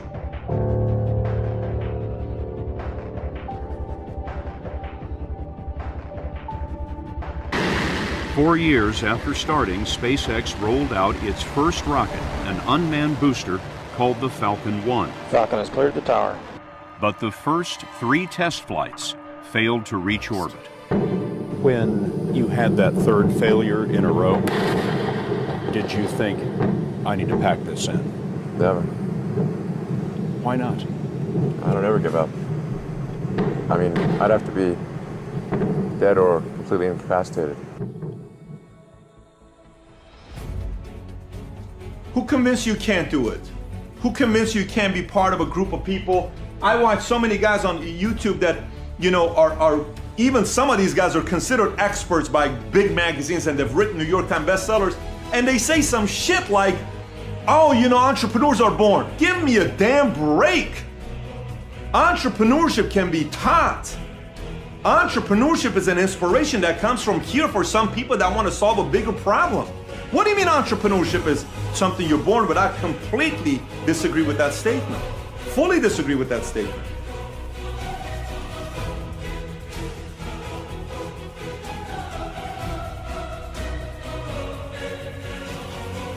If you want to do anything worthwhile in life, you've got to be hungry. And so I started working to develop myself. He said, I want you to practice every day being a disc jockey. I said, but I don't have any job now. He said, it doesn't matter. He said that it's better to be prepared for an opportunity and not have one than to have an opportunity and not be prepared. So every day I was working to develop myself. And that's what you must do. Entrepreneurship, it is a formula. If you hang around other people that think like this and you watch this video and you watch all of Valuetainment or some of the people that are feeding the right type of content to you and the right books you read, your imagination won't stop working. Because the entrepreneur is numbers, solving problems. How can I do it better, faster? Why can't you learn those skill sets? Why can't you? You can. So why not you? And don't let anybody convince you that people who solve some big problems and, you know, are big thinkers, they have to be born being big thinkers. I'm here to tell you, you can figure out the formula to thinking bigger.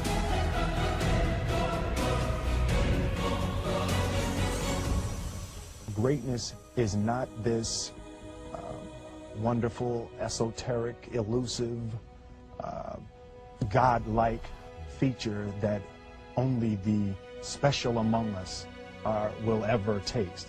You know, it's something that truly exists in all of us. It's very simple. This is what I believe, and I'm willing to die for it.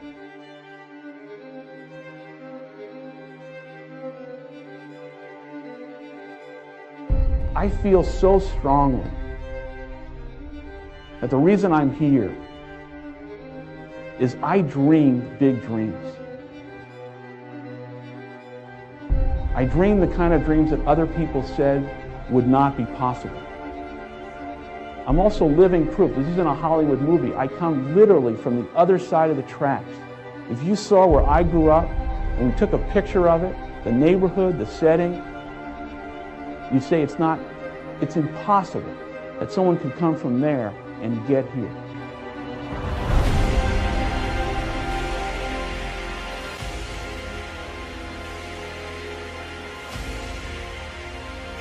You can do anything. But there will be people along the way who will say to you, you know, you're dreaming too big. It's not possible. Those things just can't happen. Don't allow anyone, friend, family, acquaintance, teachers, whoever it is, don't allow anyone to tell you that what you are dreaming for yourself and your family is not possible. It is possible. Don't be one of those people 20 years from now are going to be walking around in a 9-to-5 job, miserable and angry and bitter because you let your dreams get away from you because you did not believe strong enough in yourself and what was possible. Don't allow that to happen. This is an unbelievable time. And I can't encourage you enough to continue to think that things are possible and that your dreams can come true.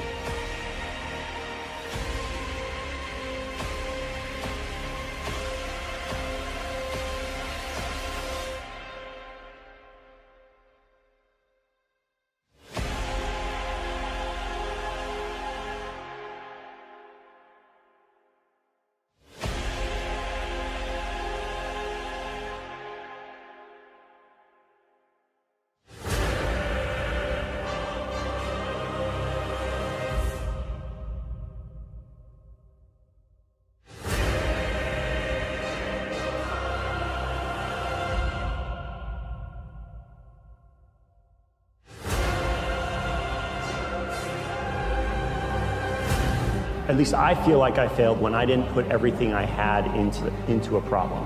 So really, it goes back to the analogy I made at the beginning, is if you don't put it all out there, if you don't put everything you got into solving the problem, then that's failure.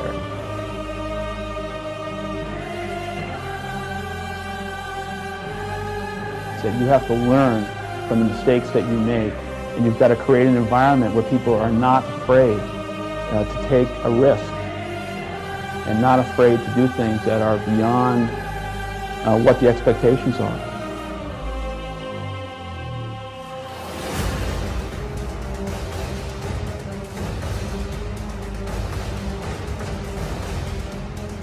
Fear is the disease. Hustle is the antidote. You can't count on sales. You can't count on anything but just crazy hustle and just grit your teeth, claw your way to success. There was just no easy way to do it.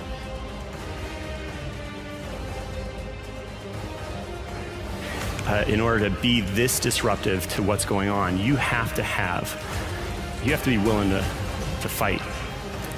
And you have to not be, you can't be shy. Never stop until you're the best. Like, I don't believe in doing anything halfway. I believe in going all the way. You never stop.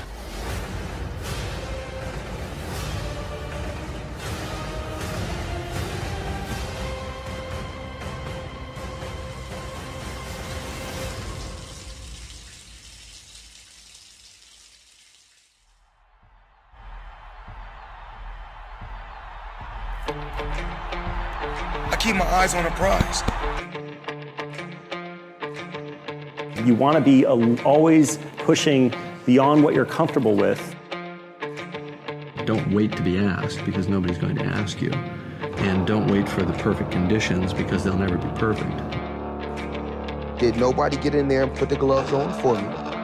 Did nobody go out there on that road and run miles and miles for me? Nobody took the broken ribs, nobody took the bloody nose. I did it all. I dedicated myself to my craft, and I bust my ass. It's never personal for me. It's always business. And you just have to take the plunge. I never overlook no opponent. I train for every fighter the same way. I push myself. I believe in my skills and I believe in my talent.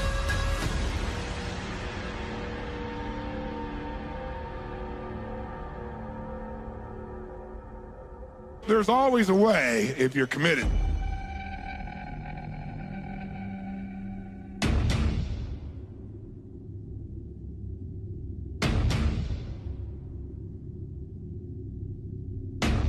Just got to keep changing your approach. You got fighters that may be faster than me. You got fighters that may hit harder than me.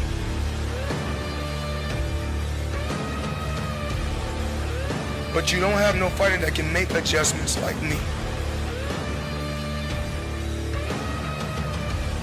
You don't have fighters that can be on my level mentally. It's never personal for me. It's always business. You get to where you're trying to get to by staying focused, staying on a parallel path. My thing is this, I keep my eyes on the prize. I never focus on things outside the ring. My focus is the guy that's in front of me.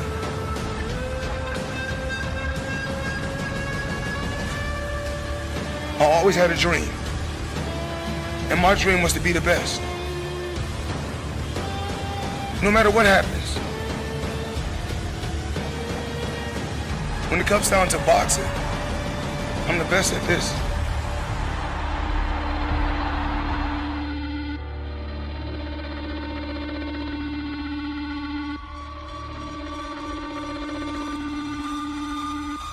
Right now, do you believe you're the best in the world?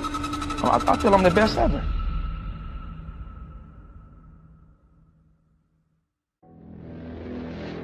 Great moments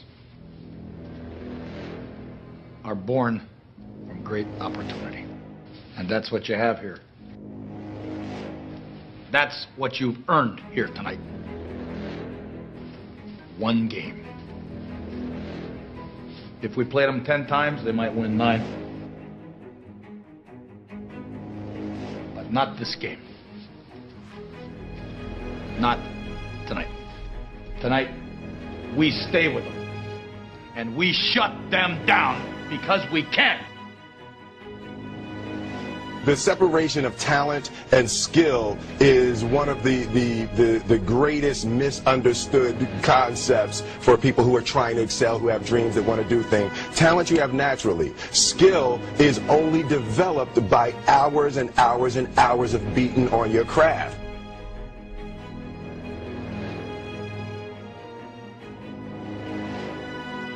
People that are hungry are unstoppable, Mr. Brown. People that are hungry, no excuse is acceptable. Go out and face the music, young man. And don't forget, stay hungry. Are you willing to keep working on it? Are you willing to realize that you have not done your best stuff yet, that you can better your best? Just everything you got today, not because of the snowball. The only thing that I see that is distinctly different about me is I'm not afraid to die on a treadmill. You might have more talent than me, you might be smarter than me. There's two things. You're getting off first, or I'm gonna die. It's really that simple.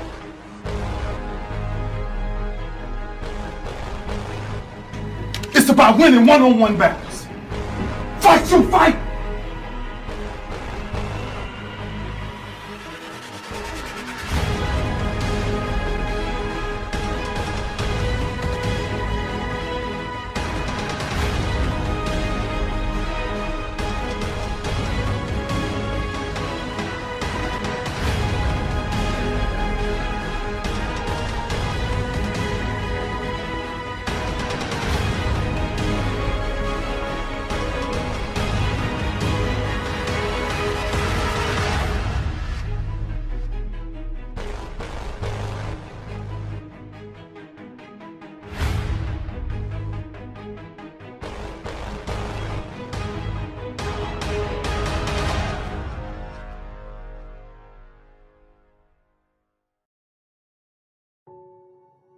I don't think complaining and whining really solves the problem.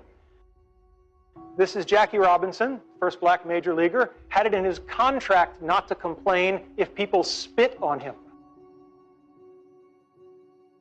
Now, I don't care if you're Jackie Robinson or if you're a guy like me who's only got a couple of months to live. You can choose to take your finite time and energy and effort, and you can spend it complaining, or you can spend it playing the game hard, which is probably going to be more helpful to you in the long run.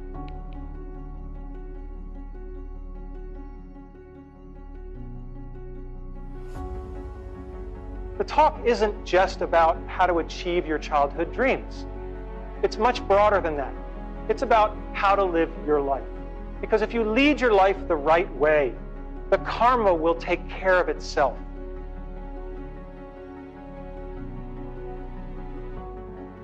That we all have people that we don't like, that have done things we don't like, and what I have found is no one is pure evil. If you wait long enough, they will show you their good side. You can't make them do it in a hurry, but you can be patient. He said, when life can no longer threaten you with death, so what else is there? What else is there? And the majority of the fears that we have are not life or death fears. They're not those kind of fears.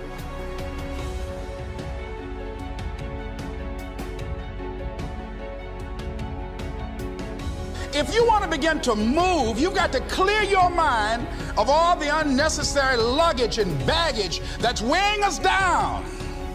I couldn't move, I couldn't think about what am I going to do to get out of this situation because I was so concerned about what happened and what he did to me and how bad it was. I was so stuck in that I couldn't even focus on what I should have done.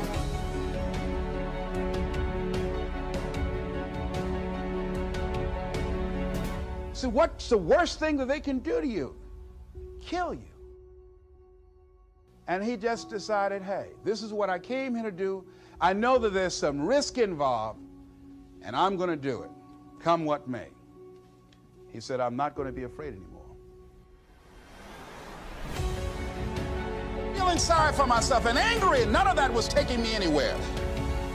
So pretty soon, I learned through effort, made a conscious, deliberate, determined effort. I had to let it go. I had to forgive it.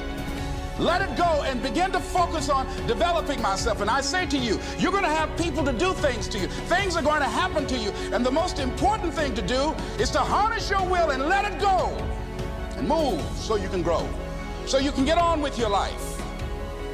It doesn't matter about what happens to you. What matters is, what are you going to do about it? What are you going to do now, Les? This is the instinct that says, you've had enough. This is the instinct that says, you've given it your best shot. You can stand down. You can back off. You can take a knee. This is the instinct that says, you can rest now. Do not listen to that instinct. Do not listen. That instinct is a liar and wants to bring you down. That's the instinct that's a defense mechanism. It wants to give you an out, a place to run to. A lot of people never get to where they want to be because they'll never stop complaining about where they're at. I'm going to say it again. A lot of people will never get to where they want to be because they will never stop complaining about where they're at. The word complain means to remain or to stay overnight. So if you want to stay right where you're at, just keep complaining about it, and I can pretty much guarantee you that you'll still be there. And they'll tell you you did the best you could. No, they'll say the deck was stacked against you. And they'll say it's not your fault. And they'll tell you it's okay to stop. It's okay to settle. It's okay to give up.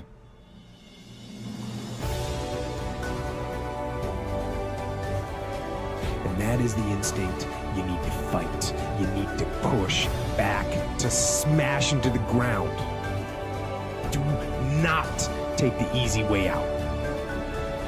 Do not give up based on instinct. If you are forced to stand down, to retreat, so that you can rebuild and reattack, so be it. But make that decision based on logic, not on the instinct of surrender and defeat. Get up. Go. Fight on.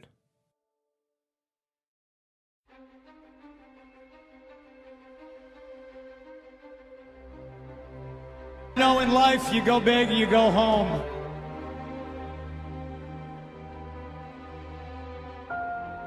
Try to climb, and I didn't get to the summit today, but that doesn't mean I'm going to give up. That doesn't mean I'm going to stop.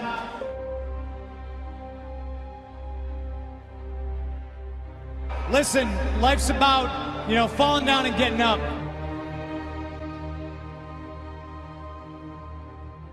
It doesn't matter how many times you get knocked down, it's about getting back up.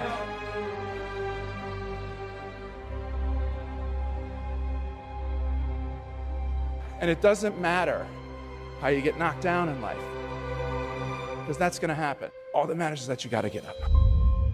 So if there's any kid out there that's told by a parent or a coach or a teacher or somebody that they look up to, somebody that's supposed to push them and believe in them, and they're told no, don't listen to them. Believe in yourself. Sometimes the outcome isn't always what you desire it to be. But the true failure in life is not trying at all. Nobody wants to rock the boat. Nobody wants to change.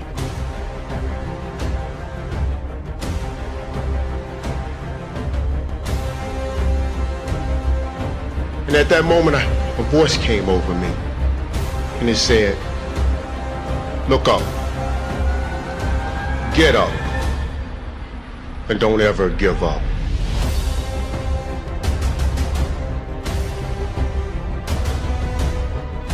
The world ain't all sunshine and rainbows. It's a very mean and nasty place, and I don't care how tough you are, it will beat you to your knees and keep you there permanently if you let it.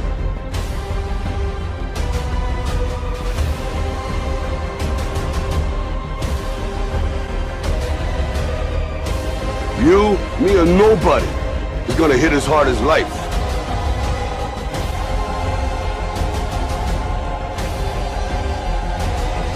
But I listened to what Jim Valvano said 21 years ago. The most poignant 7 words ever uttered in any speech anywhere.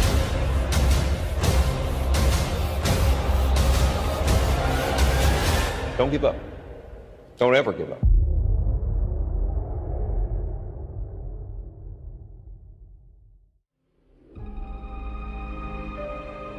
Don't give up. Don't ever give up. It should be impossible for me to get back up, but it's not. One's dream is constantly evolving, rising and falling, changing course. So you got to have some reasons that when life knocks you down, and it's going to. Hello, it's going to knock you down. When you want to throw in the towel and give up yourself, and that's going to happen, what reason can you remember that you can call on, that you can reach on, that can make you get back up? Find that reason. I'm doing this because I want to make my mama proud of me. I'm doing this because I want my children to have a better life than what I have.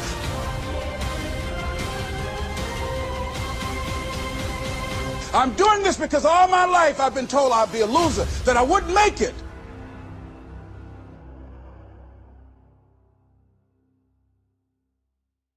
There are few things more liberating in this life than having your worst fear realized. But I just want you to know that it's not the end. It matters how you're going to finish. I started with nothing, and I was dealt a bit of a dysfunctional card because I shouldn't have made it this far. Holding on to your dream and staying focused is really important. And also striving for perfection is healthy. And so if I could come from a council estate in the middle of Stratford-on-Avon and live in 17 houses before I was 16 and win 3 Michelin stars, then yeah, I'm the real deal. Best revenge in life is massive success.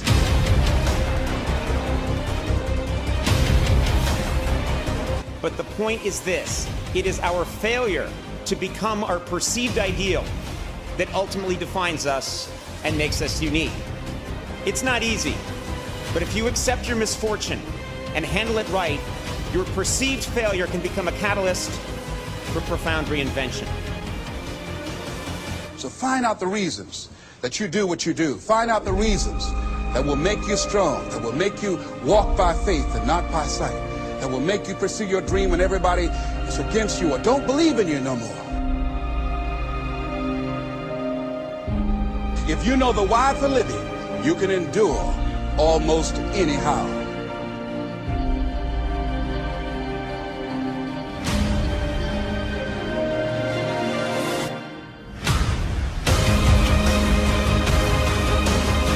When life catches you on the blind side, when the messenger of misery visits you, what are you going to do? What will keep you in the game when life knocks you to the canvas?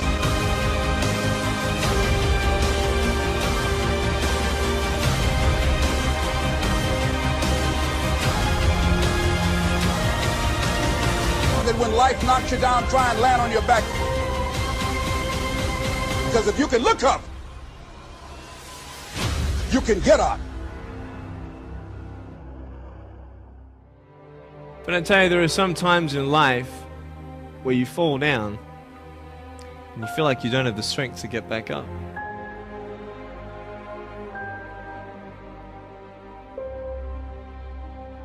Pretend that everything's okay when it's not.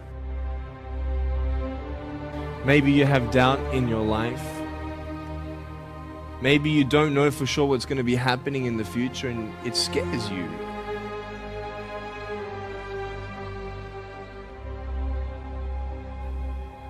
You see, I will try 100 times to get up, and if I fail 100 times, if I fail and I give up, do you think that I'm ever going to get up? No.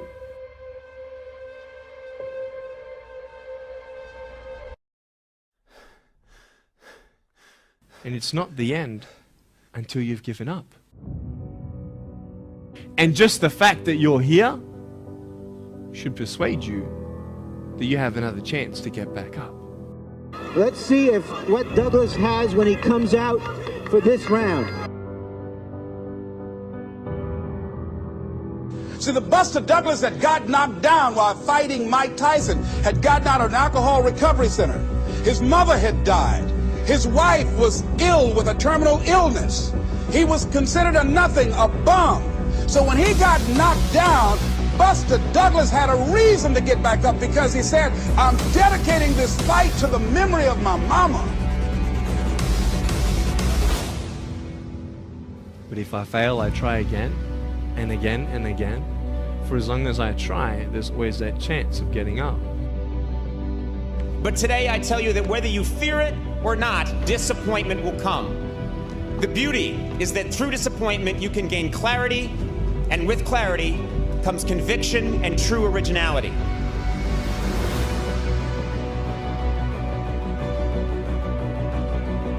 But how that journey ends is up to you today.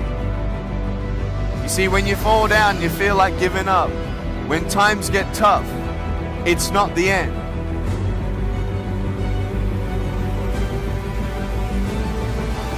What are the reasons that you can think of that can keep you strong, that can keep you in the game, that will be your rod and staff to comfort you, that can be your bridge?